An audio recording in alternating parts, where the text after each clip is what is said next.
I think मेरे playback career में बहुत सारी चीज़ें साथ में मिलकर, जैसे बोलते हैं ना, कायनात मिलकर आपको बनाती है, तो वो वाला सीन मेरे साथ हुआ था। बट बिकॉज बचपन से ही मेरी आवाज़ ऐसी रस्टिक थी, और जब हम बड़े हो रहे थे 90s में तो 70 mm वॉइसेस थी, जो उदित जी, शान, सोनू निगम, या उसके पहले रफ़ी साहब, किशोर कुमार।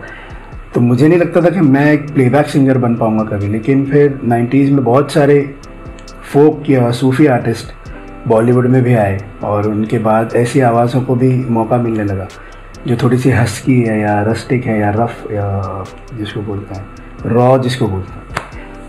तो वैसी स्ट्रगल मतलब प्लेबैक सिंगिंग के लिए मैंने की नहीं। मतलब मुझे म्यूज़िक प्रोडक्शन में बहुत इंटरेस्ट था, तो I started working with Sachin Jigar as an assistant, और बहुत सारा काम उनके साथ सीखा मैंने। और पैरेलली बहुत सारे स्क्रैचेस में गाता था। जो भी नए म्यूज़िक डायरेक्टर्स होते थे जिनको गाना सुनाना होता था, तो एक सिंगर की आवाज़ में सुनाना होता है, तो मैं ऐसे बहुत सारे स्क्रैचेस गाता था। तो कहीं ना कहीं कुछ दोस्त ऐसे मिले जिनको लगता था कि मेरी आवाज़ बहुत यूनिक है, और ऐसे they tried to push me कि तेरे को करना चाहिए। एंड वहीं से कुछ स्क्रैचेस गाते कहीं ना कहीं एक, मतलब कभी मैं वो एक्सपेक्टेशन लेके नहीं जाता था कि मेरी आवाज़ में ये गाना आएगा। हमेशा मैं ऐसे गा के आता था मेरे एक्सपीरियंस के लिए, मेरी लर्निंग के लिए, कि स्टूडियो के माइक पे मैं कैसे गाऊंगा, कैसे साउंड करता। ऐसे करते करते एक गाना, फिल्म टूटिया दिल पहली फिल्म आई थी जिसके लिए मैंने गाना गाया था, गुलराज सिंह के लिए। और एक बड़ी फिल्म नहीं थी, छोटी सी फिल्म थी, लेकिन उस गाने की वजह से मुझे अमित त्रिवेदी सर का कॉल आया था। और पहला गाना जो मुझे मिला था वो यशराज की फिल्म थी, इशक ज़ादे। तो वो गाना इम्पॉर्टेंट इसीलिए था मेरे लिए, बड़ा इसीलिए है क्योंकि उसकी वजह से मुझे मेरी म्यूज़िक इंडस्ट्री के अंदर रिकग्निशन मिला, जो एक आर्टिस्ट के लिए बहुत ज़्यादा ज़रूरी है। ऑडियंस तो आपको तब एक्सेप्ट करती है जब इंडस्ट्री आपको एक्सेप्ट करती है। तो वो गाना इसीलिए इम्पॉर्टेंट था कि किसी बड़े म्यूज़िक डायरेक्टर ने मेरी आवाज़ को पसंद करके उसको उस फिल्म में रखा। इतने बड़े प्रोडक्शन हाउस ने उस फिल्म में मेरा गाना रखा और वो रिलीज़ किया। तो मेरे हिसाब से वो गाना मेरे लिए सबसे इम्पॉर्टेंट था। एंड देन उसके बाद जो भी गाने आते थे, इंडस्ट्री के अंदर रिकग्निशन मिला। और जो आप सवाल पूछ रहे हैं कि कौन सा गाना, कौन सा टर्निंग पॉइंट, या जो भी आपकी लाइफ में आपको पहचान बनाई जिसने, उसके बाद हवन करेंगे यार, शुभारंभ आया। एंड जी करदा वाज द सॉन्ग जिसने सब जगह पर, इवन एज अ फेस या एज अ नेम, अब लोग मुझे जानने लगे। तो ये जितने भी गाने मैं बता रहा हूँ, ये सारे कहीं ना कहीं हेल्प मुझे उस तरीके से किया जहाँ पर मेरी पहचान लोगों तक बनी। एंड इसीलिए मैं कोई भी एक गाना कभी चूज़ नहीं कर सकता हूँ। मेरे लिए अभी भी जब दुनिया मुझे याद करेगी मेरे जाने के बाद, वो गाना अभी तक मैंने गाया नहीं है शायद, तो I am still waiting for that. But अभी जो भी मुझे प्यार मिला या जो भी रिकग्निशन मिली है, ये ऐसे कुछ गाने हैं जिनकी वजह से मुझे इतनी पहचान मिली। बहुत समय लगा। मतलब सचिन जिगर को जब मैंने एज एन असिस्टेंट ज्वाइन किया था, उसके बाद मेरे 3 बड़े गाने आए थे बॉलीवुड में उसके बाद। पर उनका पहला गाना गाने के लिए भी मुझे बहुत वक्त लगा। लाइक आफ्टर हवन करेंगे, I sang first song for Sachin Jigar, जिनको मैं 3 या 4 साल से असिस्ट कर रहा था। मतलब कहीं ना कहीं अपने आप को वो प्रूव करने वाली बात थी कि तो घर का ही है, बाहर से नाम करके आ रहा है, तो क्यों ना इसको भी चांस दिया जाए।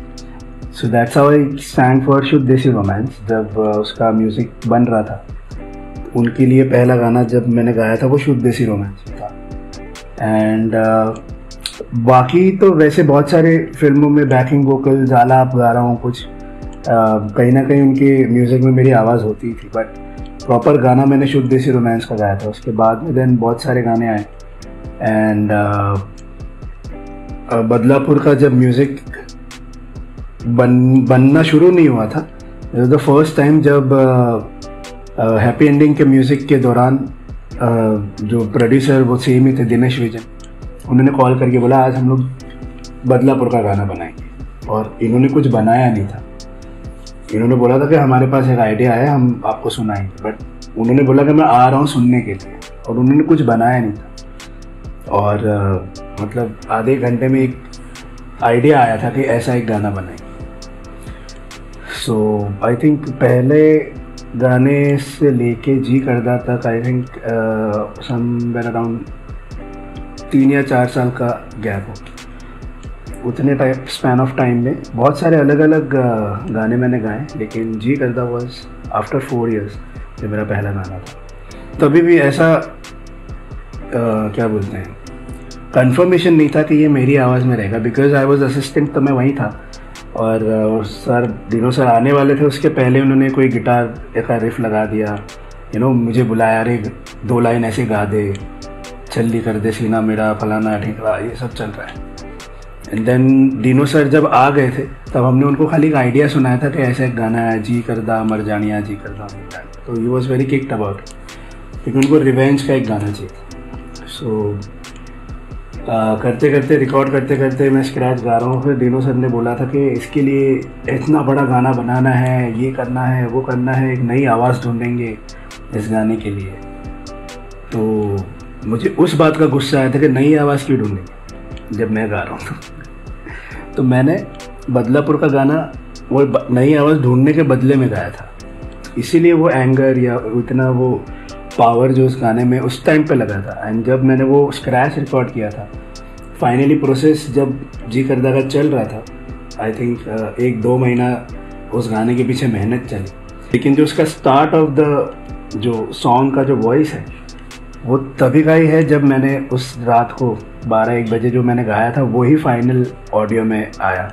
ऐसा नहीं कि वापस री रिकॉर्ड किया या उसको फिर से गाया, वही, क्योंकि वो एक्सप्रेशन वापस आगे के टाइम पे नहीं आ पाए। सो दैट्स हाउ जी करदा हैपेंड। और उसके बाद जैसे वो गाना सुनते सुनते सबको आदत पड़ी मेरी आवाज़ सुनने की, तो दिनों सर ने मुझे बोला था कि तेरी आवाज़ में ही आएगा ये गाना, मुझे समझ में नहीं आ रहा अब कौन गाएगा। तो आई वॉज रियली हैप्पी कि हाँ चलो ये गाना मेरी आवाज़ में आएगा।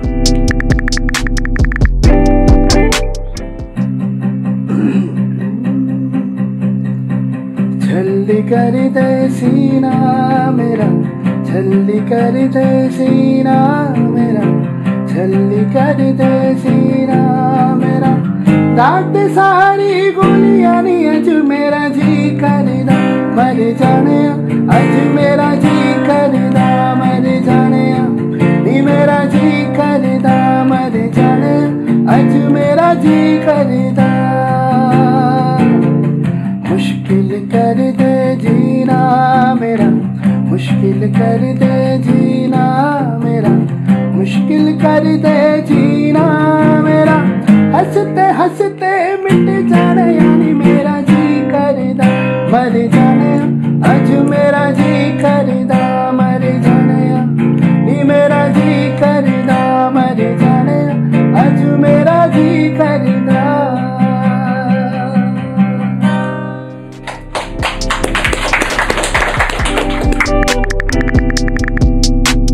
सुनने को तो आई थिंक बिकॉज मैं 90s, हम लोग 90s के बच्चे हैं, तो बहुत सारे उस ज़माने के गाने मुझे बहुत पसंद थे। लेकिन जब मैंने नुसरत साहब को सुना था पहली बार, तब मुझे वो एक कनेक्शन जो बोलते हैं, बहुत स्ट्रॉन्ग कनेक्शन हुआ था उससे। तो सूफ़ी या फोक म्यूज़िक एक ऐसा जॉनर है जहाँ पर बहुत ज़्यादा मुझे मज़ा आता है सुनने। एंड बिकॉज वॉइस भी मेरी रस्टिक उस कैटेगरी में आती है, फोक वाली, तो उसकी वजह से आई डोंट थिंक कि मुझे कोई रिस्ट्रिक्शन हुई गानों में, बिकॉज कहीं ना कहीं उस फोक या सूफी के फ्लेवर के साथ में आज के ज़माने की जो कंपोजिशंस हैं वो भी ग्रास्प करने का मुझे सीखने में बड़ा मज़ा आता है। So I don't limit myself कि ये फोक ही गा सकता है या ये सूफी ही गा सकता है। तो वैसे मुझे गाने भी मिले कि मैं डांस सॉन्ग भी गा सकता हूँ। आई सिंग रोमांटिक ऑल्सो, आई सिंग एंगस्ट वाले गाने या हार्डकोर, क्या बोलते हैं, मतलब कोई भी एक लिमिटेशन कोई भी जॉनर की नहीं।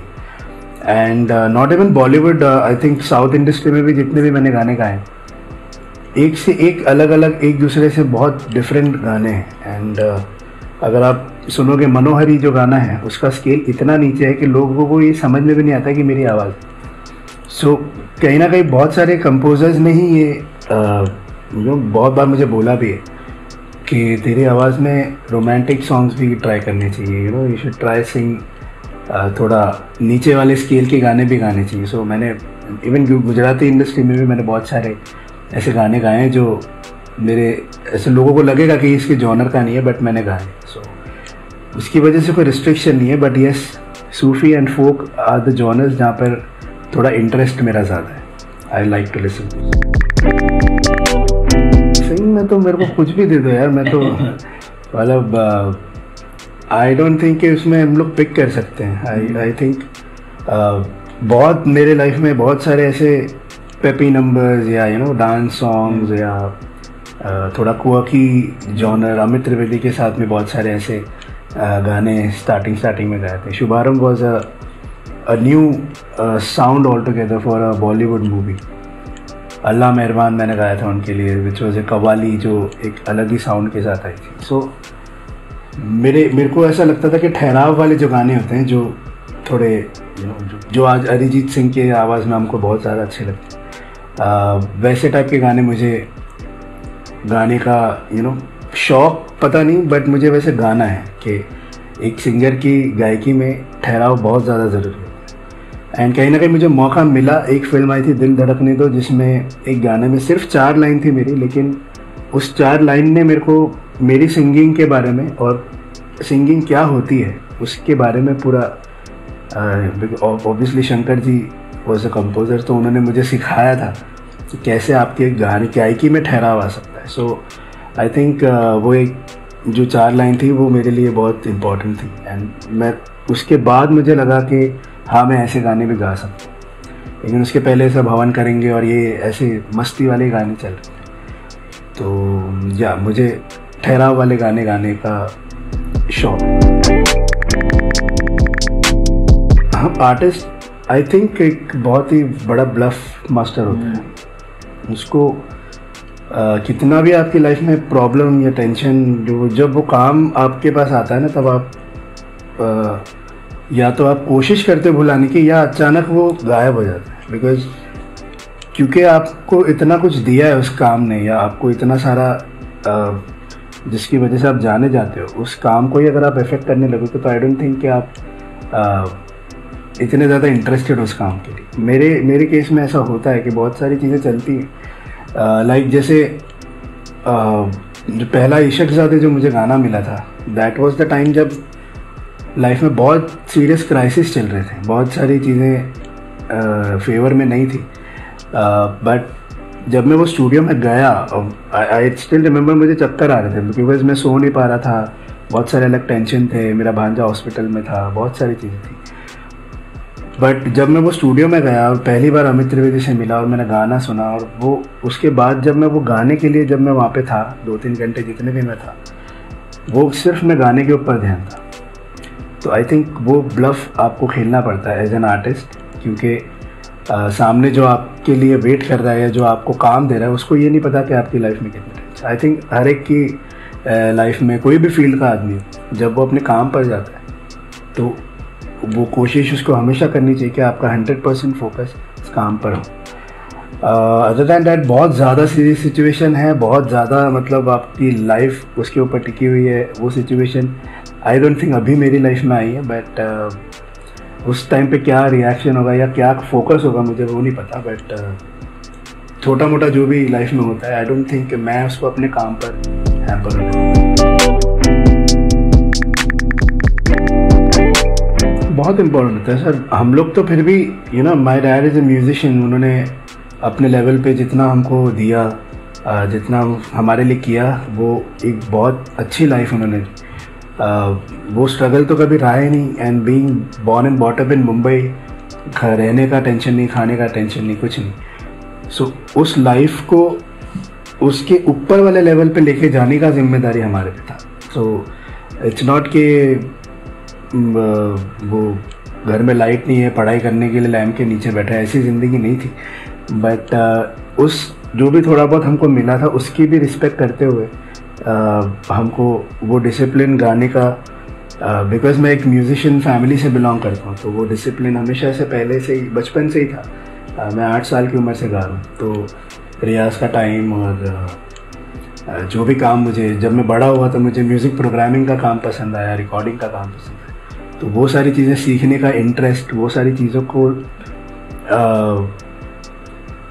स्किल्स को बेटर करने का इंटरेस्ट आपको रोज़ डेली काम करना पड़ता है। उसमें कभी कोई रिलैक्सेशन नहीं है। अब थोड़ा सा क्या है कि आप ट्रैवल इतना करते हो, और मुझे ऐसा लगता है कि आर्टिस्ट अपना काम करते करते बहुत सारी चीज़ें सीखता है आज के टाइम पे, क्योंकि मुझे नहीं लगता कि बहुत ज़्यादा लोग हारमोनियम तानपुरा लेके घर पे बैठ के काम करें। हमको पता है सारी ज़िंदगी रील्स की हो गई है, तो वो रियाज में भी रील बनाने के लिए बैठे हैं लोग, बट कहीं ना कहीं आप गाते रहते हो, you are in a surrounding of musician, music के बीच में बैठे हो, आपके म्यूजिशियन फ्रेंड्स आपके आजू बाजू में हैं, कुछ नया सुनते हो, कुछ नया गाते रहते हो, कुछ नई कंपोजिशंस बनाते हो, खुद क्रिएट करते हो, वो भी एक बहुत बड़ी लर्निंग है। तो मेरे हिसाब से मेरे लिए प्रैक्टिकली जितनी भी चीज़ें मैं आजू बाजू के लोगों से देख के या सुन के सीखा हूँ, वो मेरे लिए ज़्यादा इम्पोर्टेंट, ना कि मैं एक जगह बैठ के।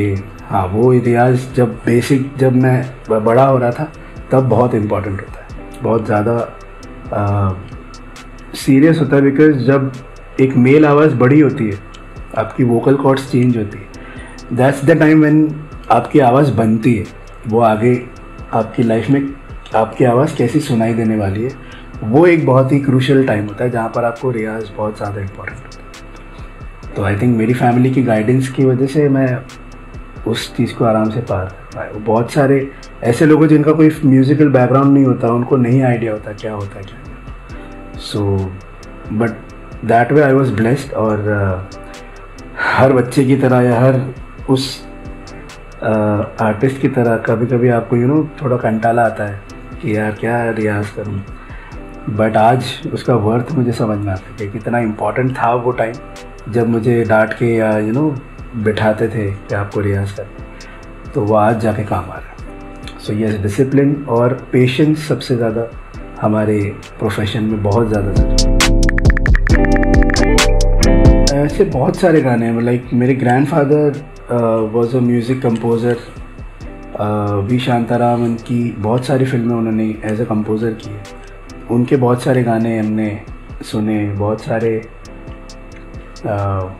हमारी फैमिली मोहम्मद रफ़ी साहब की बहुत बड़ी फ़ैन थी, तो उनके बहुत सारे गाने हमको बचपन में सिखाए जाते थे। तो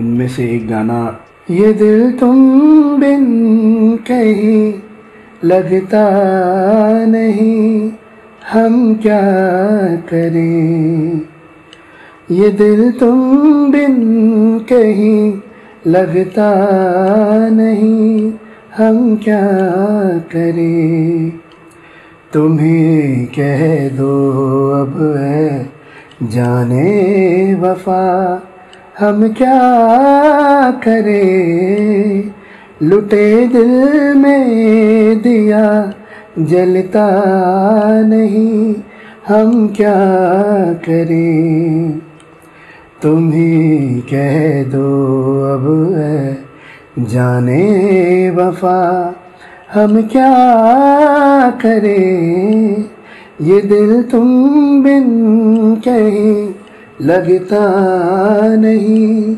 हम क्या करें। This was one of the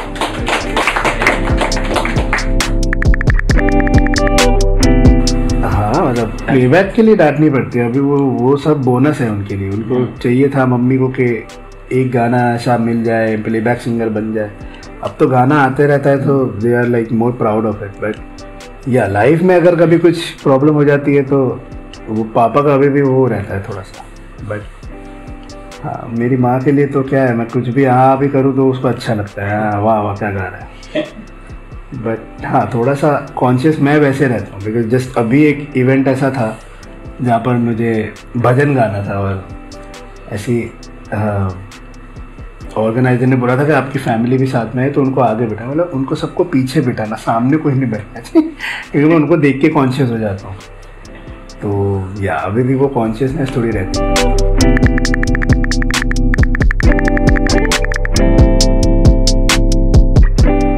तो उसको बिठाने का मतलब कोई सेंस ही नहीं बनता, बिकॉज जो उस टाइम पे आया था वो इतना प्योर था कि इसीलिए वो हमारे आने वाली जनरेशन्स को भी याद होगा अगर वो लोग सुनेंगे उस चीज़ को, क्योंकि आज तो उसके अंदर माल मसाला मिला के वापस पिरोया जा रहा है, लेकिन जो लोग ओरिजिनल सुन चुके हैं उनके लिए वो हमेशा वही रहेगा। हर डेकेड या 20 साल 30 साल के बाद में वो टाइम आता है कि हमारे टाइम का म्यूज़िक बहुत अच्छा है। तो आज हमारी उम्र उसमें हो गई कि हम लोग ऐसा बोलते हैं कि हमारे टाइम का म्यूज़िक बहुत अच्छा। सो उस टाइम का 90s, क्योंकि मैं जतिन ललित का बहुत बड़ा फ़ैन था, मतलब मुझे इस बात का हमेशा ये रहता था इंतज़ार कि उनका म्यूज़िक कौन सा नया आ रहा है। बिकॉज़ वो शाहरुख खान की बहुत सारी फिल्में करते थे और मैं शाहरुख खान का बहुत बड़ा फ़ैन, तो हमेशा मुझे ये होता था कि अब जतिन ललित क्या बनाएंगे, अब जतिन ललित। तो उनका एक गाना जो मेरा बहुत फेवरेट है, कभी हाँ कभी ना है, एंड वो गाना अगर मैं गाता आज तो मुझे बहुत अच्छा लगता। तो वो 2 लाइन मैं आपको सुना। ऐ काश के हम होश में अब आने न पाए, ऐ काश के हम होश में अब आने न पाए, बस नगमे तेरे प्यार के गाते ही जाए, ऐ काश के हम होश में अब आने ना पाए।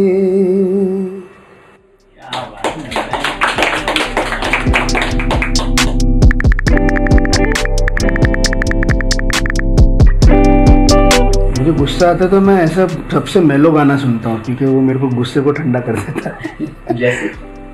जैसे मोंटारे एक गाना है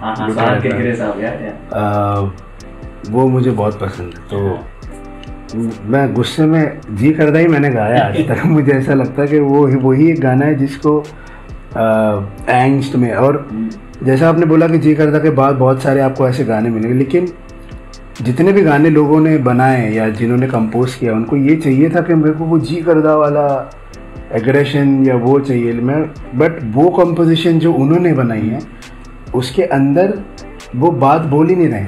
जैसे छल्ली कर दे सीना मेरा, दाग दे सारी गोलियां, ये सारे लिरिक्स या इसका कंपोजिशन या इसका स्केल वैसा था जिसमें वो एंगर आप लेकर आ सकते हो।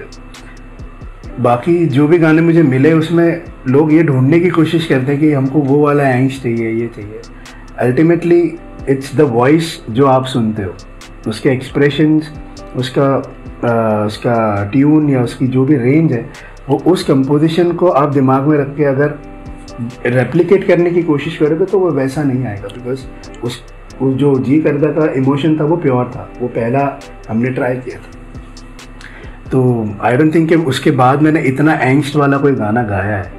अगर उसके पहले अगर कोई गाना आया था तो मुझे लगता है वो अमरीश पुरी ने गाया था, जय माँ काली। उसमें एकदम ऐसा लगता था कि बहुत ज़्यादा गुस्से वाला गाना है, बट आई डोंट नो, मुझे भी नहीं आता था। बट मुझे जब भी गुस्सा आता तो मैं बहुत ठंडे गाने और बहुत प्यारे गाने सुनता हूँ। एंड उसमें से एक गाना और एक है जो ज़िंदगी ना मिलेगी दोबारा का है, ख्वाबों के परिंदे। वो गाना मैं लूप पे कितने भी बार सुन सकता हूँ। एंड उसके भी पहले एक गाना था जो मेरी स्ट्रगलिंग या पता नहीं, जब मैं ढूंढ रहा था कि मैं क्या करूँगा लाइफ में और कैसे आगे बढ़ूँगा, बहुत सारे सपने थे पूरे करने थे, बहुत सारी चीज़ें थी जिसको अचीव करना था, बट रास्ता आपको खुद मिलता नहीं है इतनी आसानी से। तो मैं मेरे ख्वाजा बहुत सुनता था, जो मुझे हर चीज़ में बहुत ज़्यादा काम और बहुत ज़्यादा मतलब वो रात को फ़ोन में वो जो उस टाइम आता था नोकिया का फ़ोन में लगा के हेडफोन लगा के सोता था, सुबह उठता था वो बजता रहता था, इतना मैं उसको सुनता था। सो ऐसे गाने में जब वो रौद्र वाला जो रूप होता है उसमें मैं ऐसे गाने सुनता हूँ ताकि वो रस निकल जाए मेरे अंदर से। And even I think I don't think Jee Karda के बाद इतना रिवेंज या एंगस्ट वाला गाना ना मैंने गाया ना मैंने सुना है, आई थिंक, मुझे नहीं लगता। सो बट मैं मोंटारे गा सकता हूँ जो मेरे को मेरे गुस्से को ठंडा कर। कागज के दो पंख लेके उड़ा चला जाए रे, जहाँ नहीं जाना था ये वहीं चला है रे, उम्र का ये ताना बाना समझ ना पाए रे, जुबां पे जो मोह माया नमक लगाए रे, ये देखे न भाले न जाने न दाए रे, देशाहारा केमन बोका मोंटारे, केमन बोका मोंटारे, केमन बोका मोंटारे।